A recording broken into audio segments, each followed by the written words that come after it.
মাজুলীৰ মলয়াচাপৰি ঘাটত অঘটন।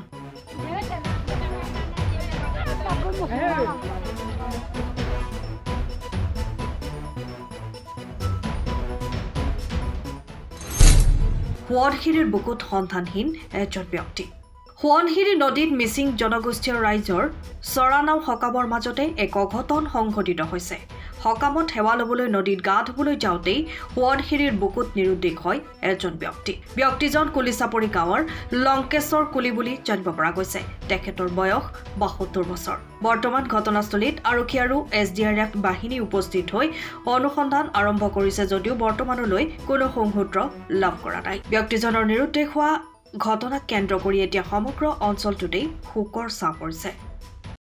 মানে আমাৰ মিচিঙৰ পৰম্পৰা বুলি ক'ব লাগিব। তেনেকৈ নদী কাষত আমি অসমটো কৰোঁ পূজাৰ তেনে সময়ত। এইটো সময়তে মানে গা পা ধুই পূজাৰ যিখিনি বস্তু আছিলে এইবিলাক চুবলগীয়া হয়। এইটো কাৰণে গা ধুবলৈ নামিছিলে মানুহজন। ব্যক্তিজন লংকেশ্বৰ কুলি বুলি কয়, পিতাৰ নাম কেকুৰাম কুলি। তেখেতৰ ঘৰ কুলিচাপৰি আছিলে।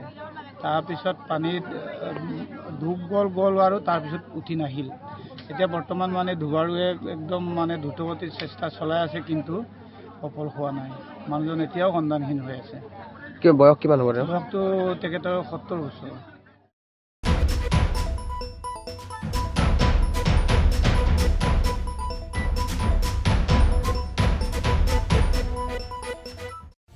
সময়ৰ খবৰ সময়ত পাবলৈ ফ'ল' কৰক টাইম অফ আছাম।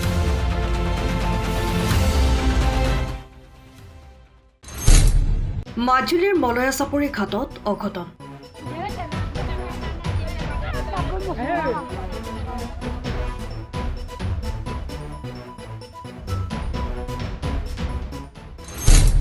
সোৱণশিৰিৰ বুকুত সন্ধানহীন এজন ব্যক্তি।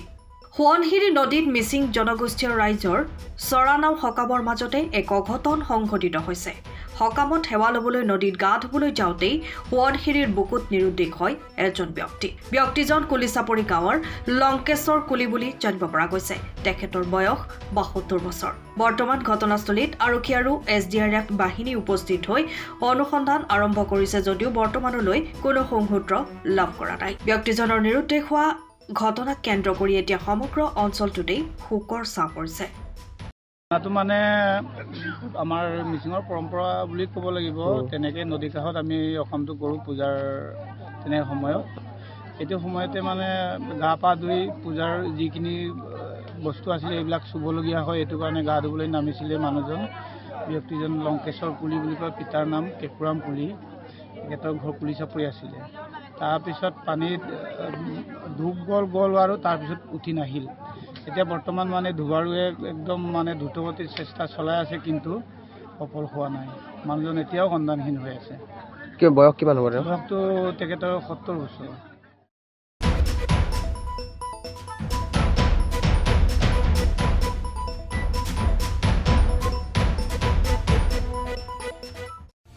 সময়ৰ খবৰ সময়ত পাবলৈ ফ'ল' কৰক টাইম অফ আছাম।